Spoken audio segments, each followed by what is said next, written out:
Hi, I'm Christina, and this is a book review of Ascension by Nicholas Binge. So this is a science fiction novel and it was published in 2023. I absolutely love this book and I've given it 5 stars. So let me tell you a little bit more about the story. So the year is 1991 and a mountain has appeared in the middle of the Pacific Ocean. It is an enormous mountain. It's 10,000 feet higher than Everest. And it isn't in a mountain range like normal, it is just a mountain in the middle of the ocean. So our main character is a scientist, he's called Harold. He is a physicist and he has a background in medicine. He used to be a doctor and he is part of the team of scientists who are ascending this mountain. They're trying to find out why it's here, how on earth it can have just appeared in the middle of the ocean, what's at the top of the mountain, and they just want to do tests on basically how has this possibly happened.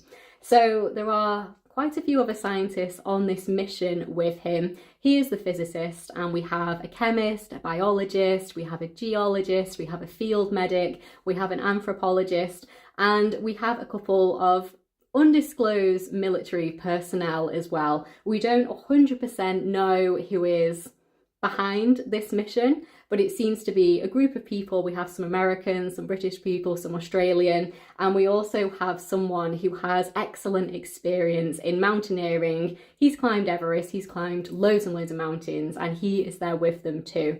And it's a very secret mission. No one really knows about this mountain. The general public are certainly not aware that this mountain exists.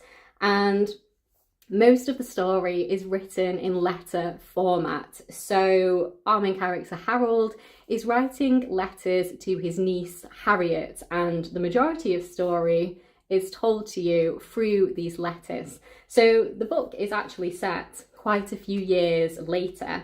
It's set in 2020. So Harold's brother is called Benjamin and he seems to have disappeared for years and years and years, and then he finds him and he finds these letters, and I'll just read you the little bit of the quote for that because I think it really sets up the story a lot better than I possibly could. So here we go. This is Benjamin, who is Harold's brother, and it's in July 2020. I have read the letters 100 times now. The tale he tells is a tall one, and I cannot attest to the authenticity of it. Some of the names check out, some of the people involved did exist.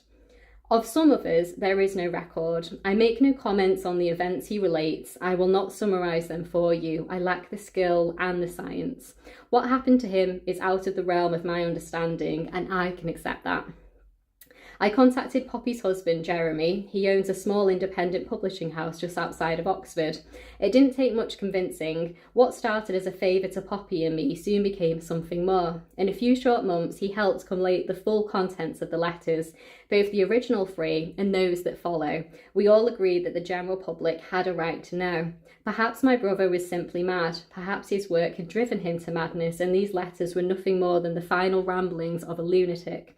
But perhaps there is also truth to them, because if what he claims happened in these letters is true, if even a fraction of what he tells actually took place, then these might just be the most important letters you will ever read.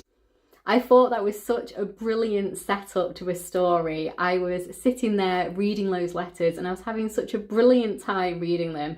I really enjoyed this story. I found it really interesting, really fascinating, and there was so much that surprised me about what happened. I had so many theories as to what was going to happen and who was maybe making certain things happen, and I just found it really good fun. It was a really excellent piece of science fiction and I just had a really good time reading this book. I found Harold to be a really interesting main character, and we don't just follow him on his expedition. We find out about who he is as a person. He talks about his past and he talks about past relationships and different things that have happened, and there's definitely something very central to who he is that has happened to him that has then shaped him to who he is now. There's something in his past that he's hiding and trying to run from, and he's trying to escape his past. And I was so intrigued about what that might actually be. So not only was I really intrigued about why on earth is this mountain here, how could it be here, all of these different questions surrounding that. I was so interested in that. But not only that, I was really interested in the personal aspects of Harold as a character too. I was really intrigued to find out what has happened in your past that has made you just run away for years of your life, and what are you running away from? I found that really interesting too. And I thought it was a really interesting kind of delve into this character. He was a really great main character. I found him really interesting. He was flawed at times. He was brilliant, really, really intelligent, but also really difficult to process his emotions. I thought it was really, really good. And there was parts of this book that took me to places that I wasn't expecting to go to. And I was actually really connected to these characters too. I was really hoping for the best for them despite all the odds and how difficult this was obviously going to be. And there was a moment in this where it actually made me cry too. I genuinely, generally speaking, wouldn't really cry when I'm reading a science fiction novel. I'm in it more for the excitement and the science and how like interesting and bizarre it could possibly be. Whereas this one, I felt really very connected to the characters. And yeah, there was one point in the story and it brought me to tears because it was so sad. And I thought it was really, really good overall. It was such a fun piece of science fiction. I will just say that I think this is actually a really difficult book to review because there are so many things that I don't want to say for fear of spoilers. And the whole idea of how is this mountain possibly here and everything surrounding the mountain, I don't want to touch on because I don't want to spoil anything for you at all. So I would say, if it sounds interesting to you, definitely pick it up and give it a read. And if you can, try not to look too much into what this book is actually about, because honestly, I think it's one of those ones you just want to pick up and read and experience for yourself. And I'm trying not to say too much at all. I could honestly talk about this book for about 15-20 minutes because I really, really enjoyed it. It was so much fun and it went to some really interesting places. I thought some of the implications of this story were absolutely fascinating and I really, really enjoyed the ending. It was really good fun. I keep using the word fun and honestly, it was such a fun read. I had a really good time with it. I just never really wanted to put it down. I just was constantly intrigued by what's going to happen next. How is any of this possible? And I thought there were some really interesting parts with certain characters doing certain things. And I really actually enjoyed watching these people work together and seeing them kind of develop as a team. And yeah, there's so much I want to say, which I'm not going to say anything at all, but it was really, really good.